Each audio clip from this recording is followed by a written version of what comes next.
আসসালামু আলাইকুম। রবিউল ম্যাথ কেয়ারের পক্ষ থেকে আমি রবিউল ইসলাম তোমাদেরকে জানাচ্ছি স্বাগতম। এখন আমি তোমাদের সামনে নবম দশম শ্রেণীর সাধারণ গণিত বইয়ের ৯.১ অনুশীলনীর ত্রিকোণমিতি নিয়ে আলোচনা করব। আজকে আমার ত্রিকোণমিতির প্রথম পর্ব। আজকের পর্বে আমি সূত্রগুলো কিভাবে সহজে মনে রাখা যায়, সূত্রগুলো কিভাবে আসে সেগুলো নিয়ে আলোচনা করব।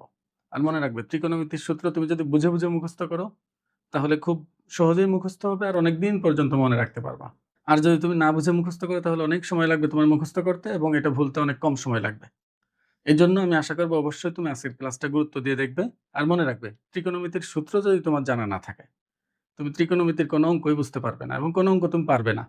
কারণ ত্রিকোণমিতির অঙ্ক পারার প্রথম শর্ত হলো তোমাকে সবগুলো সূত্র একেবারে ঠোঁটস্থ রাখতে হবে। মুখস্থ না, ঠোঁটস্থ। মানে যে কোনো মুহূর্তে তোমার যে কোনো সূত্র জিজ্ঞেস করলে তুমি বলতে পারবে। এরকম প্রস্তুতি তোমার থাকতে হবে। অন্যথায় ত্রিকোণমিতি পারবে না। আমি ধারাবাহিকভাবে পুরা চ্যাপ্টারটা তোমাদেরকে করে দেখাবো। যদি প্রত্যেকটা চ্যাপ্টারে আমি যা বলি সেটা মেনে চলো, তাহলে দেখবে যে শেষে যে তোমার সৃজনশীল যেভাবেই ঘুরাই দিক তোমরা পারবে। আর এই চ্যাপ্টারটা তোমাদের জন্য যেহেতু খুবই গুরুত্বপূর্ণ, কারণ এই চ্যাপ্টার থেকে কমপক্ষে ১৫ থেকে ১৬ মার্ক তুমি কমন পাবে। সৃজনশীল এমসিকিউ এবং ছোট প্রশ্ন সহ। এজন্য এটা বাদ দেওয়ার কোনো সুযোগ নেই। এটা তোমাকে শিখতেই হবে। এজন্য মনোযোগ দাও, তাহলে সহজেই শিখে যাবে। এটাই তোমাদের জন্য ভালো হয়। চলো তাহলে আমরা শুরু করি। দেখো, ত্রিকোণমিতি। ত্রি দিয়ে সাধারণত ৩ বোঝানো হচ্ছে। কোণ মানে হলো কোণ আর মিতি মানে হলো পরিমাপ। কিন্তু আমরা জানি যে এই যে কোণ, এখানে যে কোণটা আছে, এই কোণটার জ্যামিতিক কোণের মধ্যে কিছু পার্থক্য আছে। আমাদের সেই পার্থক্যগুলো জানা লাগবে। যেমন দেখো, জ্যামিতিক কোণ উৎপন্ন হয় একটা রশ্মির সাথে আরেকটা রশ্মি মিলিত হওয়ার ফলে। মনে করো একটা রশ্মি এর সাথে আরেকটা রশ্মি যে মিলিত হয়েছে এ বিন্দুতে, মনে করো। তাহলে এখানে ২ টা কোণ উৎপন্ন হয়। একটা কোণ হলো এই বিএসি, আরেকটা কোণ হলো এই বাহিরের পাশে আছে যেটাকে আমরা বলি প্রবৃদ্ধ বিএসি। মনে রাখবে, ১৮০ ডিগ্রি অপেক্ষা বড় যে কোণটা আছে, ১৮০ ডিগ্রির বড়, ৩৬০ এর ছোট, সেটাকে বলা হয় প্রবৃদ্ধ কোণ। তো এই হিসাবে এটা প্রবৃদ্ধ কোণ আর এটা নরমাল বিএসি কোণ যেটা। তাহলে তুমি একটু খেয়াল করো ভালো করে। এই যে জ্যামিতিক কোণ, এই যে এটা আমি যদি কমাতে থাকি, কমাতে কমাতে 0 তে নিতে পারবো। আর এটা যদি বাড়াতে থাকি, যদি এভাবে আস্তে আস্তে এখানে মিলিত করতাম বা এদিকে মিলিত করতাম, করতে করতে আস্তে আস্তে ছোট ছোট ছোট বানাইতে বানাইতে সর্বনিম্ন যেতে পারতাম 0 তে, আর সর্বোচ্চ যেতে পারি হলো এদিকে ৩৬০ ডিগ্রিতে। তার মানে জ্যামিতিক কোণের সীমাবদ্ধতা হলো 0 ডিগ্রি থেকে শুরু করে ৩৬০ ডিগ্রির মধ্যে সে ঘোরাফেরা করবে, এর বাহিরে সে যেতে পারবে না। কিন্তু এই যে ত্রিকোণমিতিক কোণ, এটা উৎপন্ন হওয়ার পদ্ধতিই আলাদা। এটা উৎপন্ন হয় একটা স্থির রশ্মির সাপেক্ষে। মনে করো এটা স্থির আছে, এটা পরিবর্তন হবে না, এটা এক জায়গায় থেমে আছে। আর এটার উপর, এটার সাপেক্ষে আর একটা রশ্মি এদিকেও ঘুরতে পারে, এদিকেও ঘুরতে পারে। যদি কখনো এদিকে ঘুরে, এদিকে যদি ঘুরে তাহলে ধনাত্মক কোণ উৎপন্ন হবে। আর যদি এদিকে ঘুরে তাহলে ঋণাত্মক কোণ উৎপন্ন হবে।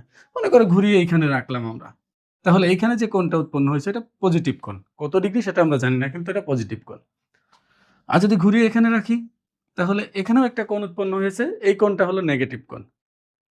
এখন দেখো, যেহেতু ঘুরিয়ে ঘুরিয়ে কোণ উৎপন্ন করতে হয়, তাহলে তো আমি পুরো একটা চক্কর দিয়েও এখানে রাখতে পারতাম, ১০টা চক্কর দিয়েও এখানে রাখতে পারতাম, অথবা আমি ২ দিন ধরে চক্কর দিয়েই যাচ্ছি দিয়ে যাচ্ছি, এটাও তো হইতে পারতো নাকি? তাহলে এখানে দেখো, এই যে কোণ হয়েই যাবে, কোণ উৎপন্ন হয়েই যাবে। তার মানে এটা অসীম পর্যন্ত কোণ উৎপন্ন হতে পারে। তার মানে ত্রিকোণমিতিক কোণ -ইনফিনিটি থেকে শুরু করে +ইনফিনিটি পর্যন্ত যে কোনো কিছু হতে পারে। অসীম থেকে অসীম পর্যন্ত যে কোনো কোণ হতে পারবে এটা। এটাই ত্রিকোণমিতিক কোণ আর জ্যামিতিক কোণের মধ্যে পার্থক্য। কিন্তু আমাদের এই জেনারেল ম্যাথের মধ্যে সূক্ষ্ম কোণের ত্রিকোণমিতি নিয়ে আলোচনা করা হয়েছে, যার কারণে আমরা 0 থেকে 90 ডিগ্রির ভিতরেই ঘোরাফেরা করব। এখানে দেখো, আবার অনুপাতের একটা বিষয় আছে। তার মানে এই চ্যাপ্টার অনুপাত নিয়ে আলোচনা করা হয়েছে। কিসের অনুপাত? একটা সমকোণী ত্রিভুজের এক জোড়া বাহুর অনুপাত। এখন ওই একটা সমকোণী ত্রিভুজের যে ৩টা বাহু আছে, এর ৬টা অনুপাত তৈরি করা যায়। আর ওই ৬টা অনুপাতের ৬টা নাম আছে, একটা সাইন, একটা কস, একটা ট্যান, সেক, কসেক, কট, এগুলা। এই ৬টা নাম নিয়ে আমাদের এই চ্যাপ্টার পুরাটা হিসাব নিকাশ করতে হবে। সাইন, কস, ট্যান, কট, সেক, কসেক, এটা দেখে ভয় পাওয়ার কিছু নাই। এটা জাস্ট নাম, একেকটা অনুপাতের নাম। আমি তোমাদের শেখাবো কোন অনুপাতের নাম কি, এগুলো কিভাবে সহজে মনে রাখবা, সবকিছুই শেখানোর চেষ্টা করব। মনোযোগ দিলে আশা করা যায় বুঝতে পারবে। আরো একটা জিনিস দেখো, ত্রিকোণমিতির কাজ মূলত হলো একটা ত্রিভুজের বাহু এবং কোণের মধ্যে সম্পর্ক স্থাপন করা।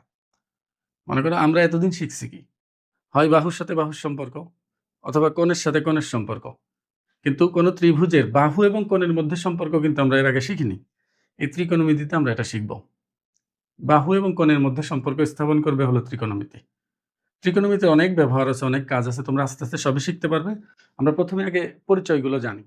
দেখো, আমি যেহেতু বললাম যে ত্রিকোণমিতির কাজ হলো বাহু এবং কোণের মধ্যে সম্পর্ক স্থাপন করা। সেটা একটা সমকোণী ত্রিভুজ থেকে আমরা শুরু করব। পরবর্তীতে বড় ক্লাসগুলোতে আমরা অন্যান্য ত্রিভুজের মধ্যেও কিভাবে এটা প্রয়োগ করতে হয় সেটা শিখে ফেলবো। কিন্তু এখন আপাতত আমরা একটা সমকোণী ত্রিভুজ নিয়ে আলোচনা করব। যে সমকোণী ত্রিভুজের ৩ টা বাহুর মধ্যে কিভাবে কোণের সাথে সম্পর্ক স্থাপিত হয় সেটা দেখব। দেখো, এখানে যদি সূক্ষ্মকোণের ত্রিকোণমিতি নিয়ে আলোচনা করব তাহলে আমি কি করব? ১ম এ এতটুকু পরিমাণ মনে করো আমি ঘুরালাম। এই যে এতটুকু পরিমাণ। এই কোণটার মান কতটুকু আমি জানি না। ধরে নিলাম এটা থিটা। এই থিটা এর জায়গায় তুমি ইচ্ছা করলে alpha, beta, gamma, X, Y, Z, A, B, C, D যা মন চায় বসাইতে পারবা বা ধরতে পারবা তুমি এটা। আমি ধরলাম এটা থিটা। তাহলে এই থিটা কোণের সাপেক্ষে আমাকে একটা সমকোণী ত্রিভুজ উৎপন্ন করাতে হবে। এজন্য মনে রাখবে যে এই যেটা স্থির রশ্মি না এটার একটা নাম আছে। এটাকে আদি রশ্মিও বলা হয়। আর যেটা ঘুরতেছে এটাকে প্রান্তীয় রশ্মিও বলা হয়। দেখো, আমার কাজ হবে প্রান্তীয় রশ্মির যেকোনো বিন্দু থেকে আদি রশ্মির উপর একটা লম্ব আঁকা। যেকোনো বিন্দু থেকে তুমি আঁকতে পারবা। দেখো, আমি যদি এখান থেকে আঁকি তো এটার উপরেই মনে করো একটা লম্ব আঁকলাম, এটা 90 ডিগ্রি। তাহলে একটা সমকোণী ত্রিভুজ এখানে উৎপন্ন হয়ে গেল। এই ত্রিভুজ নিয়ে আমাদের সকল কাজ হবে। এখন দেখো, এটার নাম যদি আমি দেই এ, এটা মনে করলাম বি, আর এটা মনে করো সি। এটা রশ্মিটা এক্স আর এটা এ ওয়াই ধরে নিলাম। দেখো, আমি কোণ হিসাবে ধরছি থিটাকে। মনে রাখবা, ত্রিকোণমিতিতে আমি যেটাকে কোণ হিসাবে ধরবো, ওই কোণের বিপরীতে যে বাহুটা থাকবে, দেখো এই যে এই কোণটার বিপরীত পাশে বাহু আছে কোণটা বিসি। এই বিসি কে আমরা বলবো হলো লম্ব অথবা বিপরীত বাহু। আর এই কোণের সাথে ২ টা বাহু আছে দেখো। মানে সন্নিহিত, এই কোণের সন্নিহিত ২ টা বাহু আছে। একটা হলো এবি, একটা হলো এসি। কিন্তু এসির আগে থেকে কিন্তু নাম দেওয়া আছে, আমরা আগে থেকে নামটা জানি। সেটা হলো সমকোণের বিপরীত বাহুকে বলা হয় কি? অতিভুজ। তাহলে সমকোণের যে বিপরীত পাশের বাহুটা আছে এটা তো অতিভুজ। এটার আর নতুন করে নাম দেওয়ার কিছু নাই। কিন্তু এই যে সাথে যে সন্নিহিত বাহুটা আছে এটাকে আমরা সন্নিহিত বাহু বা ভূমি বলবো। আমরা ভূমিই বলবো। কিন্তু বইয়ের মধ্যে হয়তোবা সন্নিহিত বাহু নাম দেওয়া আছে। তাহলে ভালো করে দেখো, আমি আবার বলি। যেটাকে আমরা কোণ হিসাবে চিহ্নিত করলাম, থিটা হিসাবে যতটুকু পরিমাণ ঘুরাইলাম বা যেটাকে আমরা কোণ হিসাবে বিবেচনা করতেছি, ঠিক এটার বিপরীত বাহুকে আমরা বলতেছি হচ্ছে লম্ব। আর এটার সাথে অতিভুজ বাদে যে বাহুটা আছে সেটাকে ধরতেছি হলো ভূমি। আর সমকোণের বিপরীত বাহুটাকে তো বলা হয় অতিভুজ, আমরা জানি। মনে রাখবো, যদি কখনো আমি বলি যে আমি এটাকে থিটা হিসাবে বিবেচনা করলাম, তাহলে এটার সাপেক্ষে আমি অনুপাতগুলো বের করতে চাই, মানে ত্রিকোণমিতিক অনুপাতগুলা। তাহলে অবশ্যই এর বিপরীত বাহুটাকে আমাকে লম্ব ধরতে হবে। মানে যেটাকে আমরা থিটা ধরবো ঠিক তার বিপরীত বাহুটা লম্ব হবে। তাহলে দেখো, আর বাকি থাকে কি? অতিভুজ আর ভূমি। তো অতিভুজ তো আমরা চিনি সমকোণের বিপরীত বাহু। মানে সমকোণের বিপরীত পাশে যে বাহুটা থাকে সেটা অতিভুজ। তাহলে বাকিটা হবে কি? ভূমি। শুধু মনে রাখবা যে বিপরীত পাশে, কোণের বিপরীত পাশেরটা লম্ব। আর বাকিগুলো তুমি এমনি মনে রাখতে পারবা। তো এখন দেখো, এখানে ৩ টা বাহু আমরা পেয়েছি। একটা লম্ব, একটা ভূমি, একটা অতিভুজ। এখন এই যে ৩ টা বাহু আছে না? এই ৩ টা বাহু দিয়ে মোট ৬ টা অনুপাত বানানো যায়। যেমন আমি তোমার এই অতিভুজ লম্ব এগুলো দিয়ে না চিন্তা করে যদি বাহুগুলো একটা এ, একটা বি আর একটা সি হতো, তাহলে আমি ইচ্ছা করলে দেখো a/b এটা একটা অনুপাত লিখতে পারি। b/a এটা একটা অনুপাত লিখতে পারি। আবার b এর সাথে c কে নিয়ে একটা অনুপাত লিখতে পারি। উল্টাইলে আরেকটা অনুপাত হয়ে যাবে। আবার a এর সাথে c নিলে একটা অনুপাত হয়। আবার c এর সাথে a নিয়ে একটা অনুপাত হবে উল্টায়ে। তাহলে দেখো মোট কয়টা অনুপাত হলো? ১ টা ২ টা ৩ টা ৪ টা ৫ টা ৬ টা। এই ৬ টার বেশি অনুপাত তৈরি করা যায় না। ৩ টা জিনিস দিয়ে মোট ৬ টা অনুপাতই তৈরি করা যায়। এর বেশি যাবে না। তো এখানে এই যে ৩ টা বাহু আছে না? এই ৩ টা বাহু দিয়ে মোট ৬ টা অনুপাত তৈরি করা যায়। এর বেশি যাবে না। আর ওই ৬ টা অনুপাতেরই ৬ টা নাম আমরা দিব। আমরা দিব না। এটা গণিতবিদরা আগে থেকেই দিয়ে রেখেছে। আমরা এটা আবার মনে রাখবো এবং কোনটার নাম কি দিছে এটা আমাদের জানতে হবে। না হলে ত্রিকোণমিতি আমরা পারব না। এগুলো বেসিক জিনিস। এগুলো তোমাকে জানতে হবে অবশ্যই। এটা কেন দিছে ওইটার ব্যাখ্যা তোমার না জানলেও চলবে। এটার বিভিন্ন ব্যাখ্যা অনেকজন দেয়। এটা মন গড়া ব্যাখ্যা আরকি। একদম নির্দিষ্ট করে কোনো কারণ পাওয়া যায় না। কারণ বেসিক জিনিস। ওই লম্ব বা অতিভুজের নাম সাইন দিয়েছে, সাইন না দিয়ে যদি অন্য কিছু দিত আমরা ওইটাই মুখস্থ করতাম। তাই এখানে বেসিক যেগুলো আছে এগুলো তোমাকে বিশ্বাস করে নিয়েই অঙ্ক করতে হবে। কিন্তু পরবর্তীতে যেগুলো পাবো সবগুলোই প্রমাণ করা যাবে। আমি তোমাদের আরেকটা জিনিসও ক্লিয়ার করে দেই এখানে। দেখো, আমি বলেছি যে এই ঘূর্ণায়মান রশ্মি বা প্রান্তীয় রশ্মি যেটা আছে সেটা থেকে এটার উপর লম্ব টানবো। তোমাদের মনে হতে পারে স্যার আমি এইখান থেকে লম্ব টানলে যেরকম হবে ত্রিভুজটি, এখান থেকে লম্ব টানলে ত্রিভুজটি তো তার থেকে ছোট হয়ে যাবে, বা এখান থেকে লম্ব টানলে ত্রিভুজ তো তার থেকে ছোট হয়ে যাবে। তাহলে কি অনুপাত সবসময় ঠিকই থাকবে, একই থাকবে? এটার জন্য দেখো, এই যে ছোট ত্রিভুজটা এটার নাম যদি আমি এবিসি চিন্তা করি আর বড়টা যদি এডিই চিন্তা করি, খেয়াল করো, এডিই ত্রিভুজ আর এবিসি ত্রিভুজ এই যে যেটা আছে এই দুইটা ত্রিভুজ সদৃশ হয়। কেন দেখো, এই বড়টার এ কোণ আর ছোটটার এ কোণ কমন, মানে একটা কোণ সমান দেখালাম। এটাও 90 ডিগ্রি, এটাও 90 ডিগ্রি। তাহলে ২ টা কোণ সমান হয়ে গেল। যেহেতু ২ টা ত্রিভুজের ২ টা কোণ সমান, তাহলে অবশিষ্ট কোণটা এমনি সমান হবে। কারণ ৩ কোণের সমষ্টি তো ১৮০ ডিগ্রি। এর কম বেশি তো আর হবে না। তাহলে ২ টা সমান হওয়ার মানে ৩ নাম্বারটা এমনি একাই সমান হয়ে যাবে। তাহলে দেখো ২ টা ত্রিভুজের যদি সবগুলো কোণ সমান হয়, তাহলে ওই ২ টা ত্রিভুজকে কি বলা হয়? সদৃশ ত্রিভুজ। আর সদৃশ ত্রিভুজের বৈশিষ্ট্য ছিল, সেটা হলো অনুরূপ বাহুর অনুপাত সমান। দেখো অনুরূপ বাহুগুলোর অনুপাত সমান। এটার অনুপাত যা হবে, এই ছোটটা আর এই বড়টার অনুপাত একই হবে। আবার এই ছোটটা আর এইটার অনুপাত একই হবে। তো যেহেতু অনুপাতগুলো সমান হয়, তুমি দেখবা আমি এটা দিয়ে এটার অনুপাত বের করলে যা ফলাফল পাবো, এটা দিয়ে এটার অনুপাত বের করলে একই ফলাফল পাবো। তোমাদের যদি সদৃশতা সম্পর্কে ধারণা কম থাকে, তাহলে ক্লাস 8 এর নবম অধ্যায়ের ভিডিওটা দেখবা যে ক্লিয়ার হয়ে যাবা যে এগুলা সব সমান হয়। তুমি আপাতত বিশ্বাস করে নাও যে এটার অনুপাত যা আসবে ফলাফল, এই বড়টা আর এটার অনুপাত একই আসবে। তার মানে কোণ আমি যতক্ষণ অপরিবর্তিত রাখবো, আমি এটাকে যতই বাড়াই না কেন, লম্ব এখান থেকে আঁকলেও এই লম্ব আর অতিভুজের অনুপাত যা হবে, এই লম্ব আর এই অতিভুজের অনুপাত একই হবে। একই সাথে এই লম্ব আর এই অতিভুজের অনুপাতও একই আসবে। তো এটা নিয়ে টেনশনের কিছু নাই যে লম্ব আমি কোত্থেকে আঁকতেছি, লম্ব এক জায়গা থেকে আঁকলেই হয়, ওই অনুপাত সবসময় সেমই থাকবে। এখন দেখো তাহলে কার নাম কি, এটা খুব ভালোভাবে মনোযোগ দিয়ে দেখো। প্রথমেই দেখো আমরা যে অনুপাতটার নাম শিখবো সেটা হলো সাইন। সাইন যদি আমি শুধু সাইন লিখি, দেখো আমি যদি শুধু সাইন লিখি তাহলে এটাতে একটু ঝামেলা আছে। সাইন মানে লম্ব বাই অতিভুজ, ঠিক আছে। আমি তোমাকে বলেছি যে কোণ যতক্ষণ অপরিবর্তিত থাকবে তখন লম্ব বাই অতিভুজ সবসময় সেম থাকবে। লম্ব কোত্থেকে আঁকতেছো এটা দেখার বিষয় না। কিন্তু কোণের মান যদি বেড়ে যায়, এটা যদি বেড়ে যায়, কোণ যদি এরকম বড় হয়ে যায়, সেক্ষেত্রে লম্ব আর অতিভুজের অনুপাত কি একই থাকবে?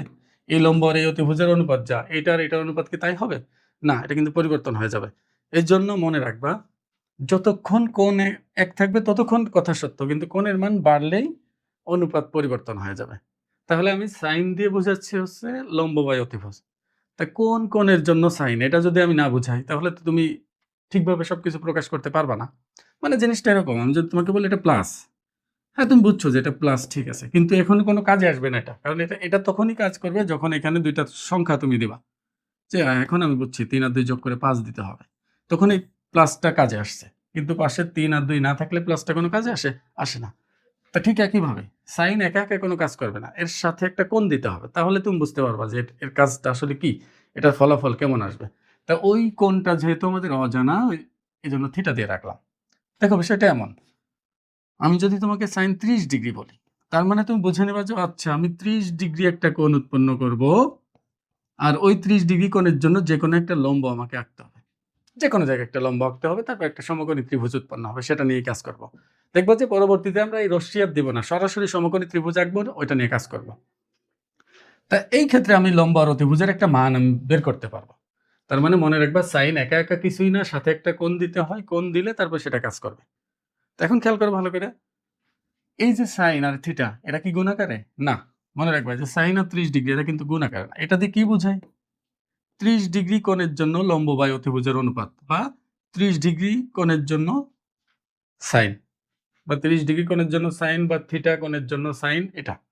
আর আমি আরেকটা কথা বলে দেই, আমি এখানে নামগুলো লিখব। সাইন মানে কিন্তু এটা আছে বইয়ের মধ্যে, মূল বানান হলো এটা, কিন্তু ব্যবহার হবে শুধু প্রথম ৩ অক্ষর। কোসাইন, সাইনের পরে আছে হলো কোসাইন। কোসাইনের আমরা প্রথম ৩টা অক্ষর দিয়ে লিখবো শুধু কজ। ট্যানজেন্ট, দেখো এরকম বইয়ের মধ্যে আছে দেখবে ট্যানজেন্ট, কিন্তু আমরা শুধুমাত্র প্রথম ৩টা অক্ষর দিয়ে লিখবো ট্যান। এর সামনে আবার কো যুক্ত আছে, কো ট্যানজেন্ট, ওটাকে আমরা শুধু কট লিখব। আবার সেকেন্ড, দেখো সেকেন্ড, সেকেন্ডের প্রথম ৩টা অক্ষর দিয়ে আমরা সেক লিখব। এরপরে আছে আবার কো সেকেন্ড। এখন খেয়াল করো, আমি যদি কো সেকেন্ডের প্রথম ৩টা নেই তাহলে এটার সাথে মিলে যাবে না, তাদের সমস্যা। তাহলে প্রথম ৪টা নিলেও, দেখো প্রথম ৪টা নিলেও তখন কি হবে, সিও এসি আছে কিন্তু এখানে, দেখো কো সেকেন্ড পুরোটা লিখিনি, এই ৪টা নিলেও এটার উচ্চারণ কিন্তু এই কজের মতো রয়ে যাবে। এই জন্য আরো একটা যুক্ত করে এটাকে কসেক লেখা হয়, এটাকে লেখা হবে কসেক। আমি ছোট ছোট নামগুলো ব্যবহার করব, বড়গুলো ব্যবহার করব না, কারণ অঙ্কের মধ্যে সবসময় ছোটগুলোই তোমরা পাবা। দেখো আমি এর আগে যা বলছি সব তুমি ভুলে গেলেও কোনো সমস্যা নেই, কিন্তু এখন আমি যা লিখবো সব তোমাকে মুখস্থ রাখতে হবে। এর জন্য খুব ভালোভাবে মনোযোগ দাও। তুমি যদি ভালো করে মনোযোগ দাও তাহলে আমার ক্লাস শেষ হওয়ার সাথে সাথে তোমার সূত্র মুখস্থ হয়ে যাবে ইনশাল্লাহ। দেখো সাইন থিটা হলো লম্ব ডিভাইডেড বাই অতিভুজ। মানে মনে রাখবা সাইন কি? সাইন হলো লম্ব আর অতিভুজের যে অনুপাত তাকে সাইন বলা হয়, আর কিচ্ছু না। তো এটা মনে রাখার জন্য আমরা সবাই একটা নিয়ম জানি, সেটা হলো এটাকে বলা হয় সাগরে লবণ অনেক। এর মানে কি দেখো, সাইন থিটা সমান হলো লম্ব বাই অতিভুজ। যে সাইন সমান লম্ব বাই অতিভুজ, সাগরে লবণ অনেক। আমরা এভাবে মনে রাখি, সাগরে লবণ অনেক বা সাইন সমান লম্ব বাই অতিভুজ। কেউ যদি এমনি এমনি মনে রাখতে পারে তাহলে তো সমস্যাই নাই। আর 2 নম্বরটা দেখো, এবার আসবে হলো কস থিটা। কস হলো ভূমি আর অতিভুজের অনুপাত। এটা মনে রাখার জন্য আমরা এভাবে মনে রাখি, কবরে ভূত অনেক। কবরে ভূত অনেক মানে কস থিটা সমান ভূমি বাই অতিভুজ। এরপরে আছে 3 নম্বরে, সেটা হলো ট্যান থিটা। ট্যান থিটা হচ্ছে লম্ব ডিভাইডেড বাই ভূমি। খেয়াল করো ভালো করে, টেরা লম্বা ভূত। এই যে কবরে যে ভূতগুলো দেখতে কেমন, এটা টেরা লম্বা ভূত। ভালো করে খেয়াল করো, তাহলে ট্যান থিটা সমান লম্ব বাই ভূমি। ট্যান থিটা সমান লম্ব বাই ভূমি, টেরা লম্বা ভূত মানে ট্যান থিটা সমান লম্ব বাই ভূমি। দেখো এটা কিন্তু জাস্ট নাম। এই যে তোমার এখানে চিন্তা করার দরকার নেই কেন লম্ব বাই অতিভুজকে সাইন বলা হচ্ছে, এটা জাস্ট নাম রাখছে। তোমার নাম আছে না একটা, এটা কেন রাখছে এটা চিন্তা করার তোমার দরকার আছে? তোমার নামটা তুমি শুধু জেনে রাখতে পারলে হলো। আমার নামকে এটা তুমি জানলেই হলো, কেন রাখছে এটা তো জানার তোমার দরকার নেই। ঠিক জিনিসটা এরকম, লম্ব বাই অতিভুজ এটা মানেই হলো সাইন, ভূমি বাই অতিভুজ এটা মানেই কজ, লম্ব বাই ভূমি মানেই হলো ট্যান। এখন আর বাকি 3টা যে আমরা লিখবো, ওই 3টা হলো এই 3টার উল্টা, বিপরীত। তো বিপরীতগুলো দেখো, তো এই ট্যানের বিপরীতটা আমরা এখন লিখবো। ট্যানের বিপরীত হলো কট। এটা অবশ্যই মনে রাখবা কার বিপরীত কি, তাহলে সূত্র মুখস্থ রাখতে খুবই সুবিধা হবে। দেখো ট্যান হচ্ছে এখানে লম্ব বাই ভূমি, তাহলে কট হবে হচ্ছে ভূমি বাই লম্ব। ভালো করে খেয়াল করো, ট্যান যদি গরু বাই ছাগল হয় তাহলে কট হবে ছাগল বাই গরু। সবসময় এরকম পরিবর্তন হবে, উল্টে যাবে, আর কিচ্ছু না। ঠিক একই ঘটনা ঘটবে কজ এবং সেকের মধ্যে। কজ এবং সেকের মধ্যে, কজ আর সেক হলো পরস্পরের উল্টা। তাহলে এখানে কজ যদি ভূমি বাই অতিভুজ হয়, সেক হবে অতিভুজ বাই ভূমি। আর সাইনের বিপরীত আছে হলো কসেক। কসেক হলো সাইনের উল্টা। সাইন কি? লম্ব বাই অতিভুজ, তাহলে কসেক হবে অতিভুজ বাই লম্ব, অতিভুজ বাই লম্ব। দেখো এটা কিন্তু নাম, এগুলো বেসিক, এটার কোনো প্রমাণ হবে না, কিন্তু এরপরে আমি যা সূত্র লিখবো সবগুলোই প্রমাণ করা যাবে, সবগুলোই কোনো না কোনো নিয়ম মেনে আসবে, আন্দাজে কিছুই লেখা যাবে না। এটা এমন না যে এটার মতো বলে দিলাম যে এটার নাম এটা এই জাস্ট, কিন্তু পরে যতগুলো লিখবো সবগুলোই কোনো না কোনো নিয়ম অনুসারে আসবে, যেটা কোনো না কোনো সূত্র দিয়ে প্রমাণ করা যাবে। এখন খেয়াল করো, অনেকে আবার কিন্তু কমেন্ট করবে, স্যার এটা তো আপনি কপি করছেন। এটা আমি ছোটবেলা থেকে আমার স্যারের কাছে শিখছি, আবার আমার স্যার অন্য কারোর কাছ থেকে শিখছে। এটা যে কে প্রথমে বানাইছে এটা কেউ জানে না। তাই এই জন্য এই ধরনের কথা বললো না যে এটা তো স্যার আপনি অন্য জায়গা থেকে কপি করছেন, এটা বলার দরকার নেই, এটা আমরা স্যার থেকেই শিখছি। এখন দেখো আমি আবার একটু বলি, সাইন। সাইন হলো সাগরে লবণ অনেক, কবরে ভূত অনেক, টেরা লম্বা ভূত। আর এটা তুমি লেখার সময় আবার এটা লিখে রেখো না, কিন্তু লেখার সময় লিখবে সাইন সমান লম্ব বাই অতিভুজ, কস সমান ভূমি বাই অতিভুজ, ট্যান সমান লম্ব বাই ভূমি। আর ট্যান আর কট বিপরীত, একটার একটা উল্টা, তাহলে ট্যানের উল্টা কট, এখানে উল্টাই দেবো শুধু। কস সেক উল্টা, তাহলে কসটাকে উল্টাই দিলে সেক পাওয়া যাবে। সাইন আর কসেক উল্টা, সাইনকে উল্টাইলে কসেক পাওয়া যাবে। এটা গেলো একদম বেসিক, এটা একদম ঠাটাই মুখস্থ রাখবা একেবারে, sine cos tan cos sec cosec, sine cos tan cos sec cosec, এইভাবে মুখস্থ রাখবে। এখন পরে যে সূত্রগুলো লিখবো দেখবা যে এদের মধ্যে কোনো না কোনো সম্পর্ক মেনেই সেটা আসবে। এখন দেখো, আমি যদি এই যে লম্ব বাই অতিভুজকে ভূমি বাই অতিভুজ দ্বারা ভাগ করি, একটু চিন্তা করো, এই যে লম্ব বাই অতিভুজ এটাকে আমি ভাগ করতেছি হলো নিচে ভূমি বাই অতিভুজ দিয়ে, তাহলে ভূমি বাই অতিভুজ। এখন এটা উল্টে যায় না, যেহেতু ভাগ আছে, তাহলে আমি যদি গুণ লিখি তাহলে এটা উল্টে যাবে, অতিভুজ যাবে উপরে, ভূমি যাবে নিচে, তখন অতিভুজ অতিভুজ কেটে যাবে, আর উপরে থাকবে লম্ব, নিচে থাকবে ভূমি। আচ্ছা বলো, লবের মধ্যে লম্ব আর হরের মধ্যে ভূমি, এটা কোন অনুপাতের নাম? এটা লম্ব, এটা ভূমি। তো এই লম্ব আর ভূমির মানে তো ট্যান থিটা। তাহলে বিষয়টা এমন দাঁড়ালো না যে এটাকে যদি এটা দ্বারা ভাগ করা যায় তাহলে এটা আসতেছে, তার মানে যেহেতু এটা সমান চিহ্ন, তাহলে আমি বলতে পারি না এটাকে এটা দ্বারা ভাগ করলে এটা আসে, মানে sine theta by cos theta সমান হলো ট্যান থিটা, এটা বলা যায় না। তাহলে এটাও সূত্র 7 নাম্বার, ট্যান থিটা সমান হলো sine theta by cos theta. ভালো করে মনে রাখবে, দেখো প্রথম দুইটার অনুপাত পরেরটার সমান, এটা সিরিয়াল ব্রেক করবে না, 1 2 3 4 5 6টা এইভাবেই লিখবা, এইভাবেই মুখস্থ করবা, sine cos tan cos sec cosec. আর মনে রাখবা এটাকে এটা দিয়ে ভাগ দিলে এটা হয়, সাইন বাই কস সমান ট্যান। আর একটু আগেই বলছি যে ট্যান যদি গরু বাই ছাগল হয় তাহলে কট হবে ছাগল বাই গরু, শুধু উল্টে যাবে। তাহলে আমরা কট কে লিখতে পারবো হলো cos theta by sine theta, কারণ এখানে যা আছে তার উল্টা হবে, cos theta by sine theta. দেখো, এবার আমরা আরো অনেকগুলো সহজ সূত্র লিখব। এটা এতটাই সহজ যে এগুলো মুখস্থই করা লাগবে না। দেখো, আমি আগে বলছি যে এটা এটার বিপরীত, আবার এটা এটার বিপরীত, কজ এবং সেক বিপরীত, ট্যান এবং কট বিপরীত। বিপরীত বলতে গুণাত্মক বিপরীত, শুধু উল্টাই দিলে একটা আর একটা হয়ে যাবে। তাহলে এখানে আমি এভাবে লিখতে পারি ৯ নাম্বার, এটাকে লিখতে পারি, দেখো সাইন থিটা সমান হলো এই কসেকের উল্টা, মানে 1/cosec থিটা, 1/cosec থিটা। আবার আমি cosec থিটা সমান লিখতে পারি 1/sin থিটা। দেখো, একই ঘটনা কিন্তু এই সাইন আর কসের মধ্যে, সাইন আর কসেকের ছাড়াও কজ এবং সেকের মধ্যে ঘটানো যায়। তাহলে আমি কি cos থিটা সমান লিখতে পারি না 1/sec থিটা? আবার sec থিটা সমান লেখা যাবে তাহলে 1/cos থিটা। এবার দেখো, cos sec গেল, তাহলে tan আর cot বাকি রয়ে গেল না, একটা আর একটা বিপরীত যে বললাম। তাহলে আমি লিখতে পারি tan থিটা সমান হলো 1/cot থিটা, আর cot থিটা সমান হলো তাহলে 1/tan থিটা। দেখো, আমি আবার বলি, আমি আগেই বলছি যে সাইন দেখো লম্ব বাই অতিভুজ, আর কসেক হলো অতিভুজ বাই লম্ব, মানে বিপরীত না একটা আর একটা। তাহলে সাইনকে 1/cosec লেখা যায়, কসেককে 1/sin লেখা যায়। ঠিক একই ঘটনা, কসকে 1/sec, সেককে 1/cos লেখা যায়, ট্যানকে 1/cot, কটকে 1/tan লেখা যায়। তো এগুলোই লিখলাম। তুমি ইচ্ছা করলে এগুলো আগে লিখতে পারো, আর এই দুটা সূত্র পরে লিখতে পারো, তাহলে এগুলো কাছাকাছি থাকলো আর কি। কিন্তু আগে পিছিয়ে কোনো সমস্যা না, সূত্রগুলো মুখস্থ রাখলেই চলছে।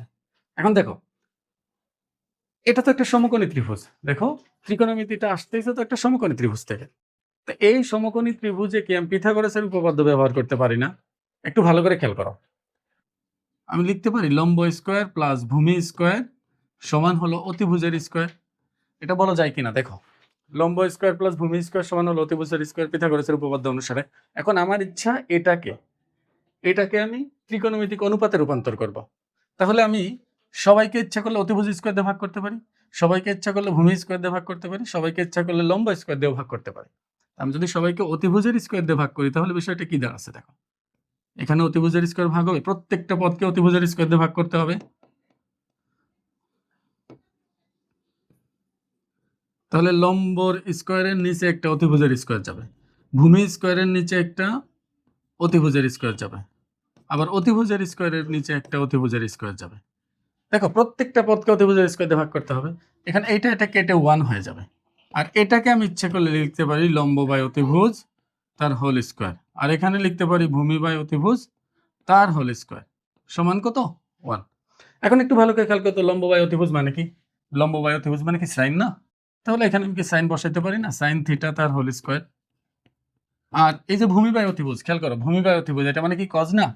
তাহলে এখানে আমি কস থিটা বসিয়ে দিতে পারি। আর একটা জিনিস এখানে তোমার জানা দরকার, আমি কিন্তু প্রথমেই বলেছি সাইন আর থিটা কিন্তু গুণ আকারে না। সাইন থিটা পুরাটাই একটা জিনিস বোঝাই, যেটা হলো থিটা কোণের সাপেক্ষে সাইন, মানে থিটা কোণের সাপেক্ষে লম্ব বাই অতিভুজ।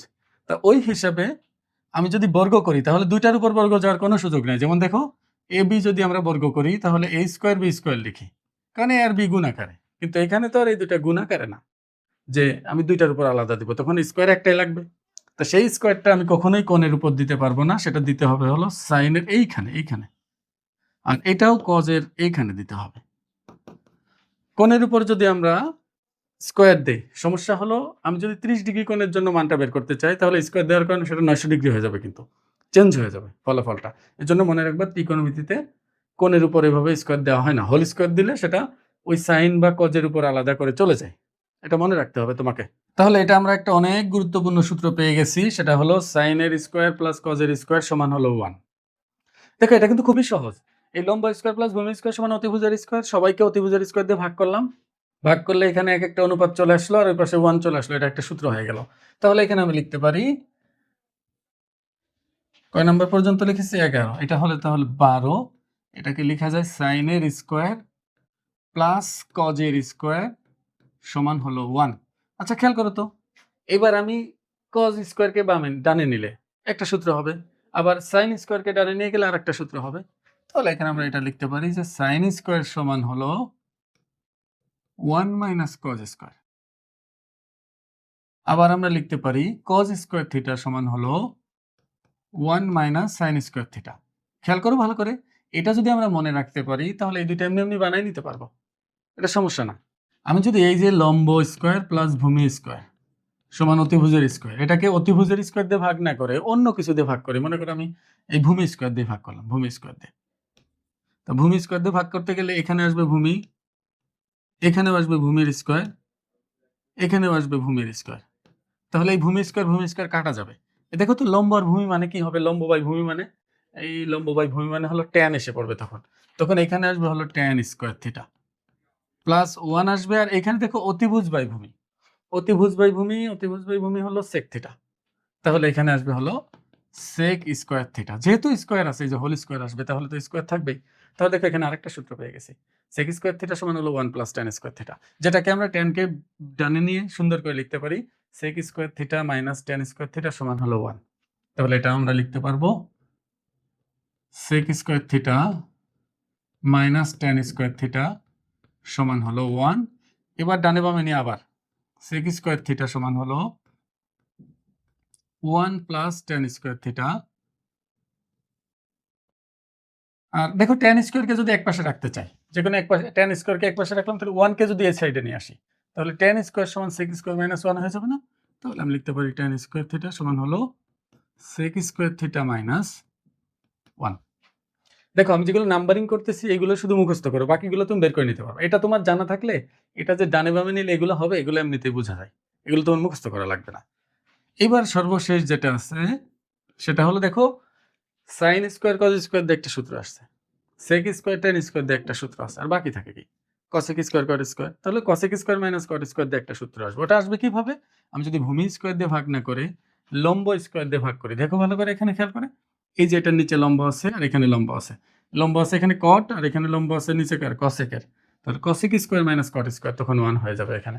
তাহলে আমি বলতে পারি cosec square minus cot square সমান হলো 1। তাহলে শুধু কসেক স্কোয়ার সমান আসবে 1 প্লাস কট স্কোয়ার। দেখো তো কট স্কোয়ারকে আলাদা করে লিখলে কট স্কোয়ার থিটা তাহলে আসবে হলো cosec square minus 1, cosec square minus 1।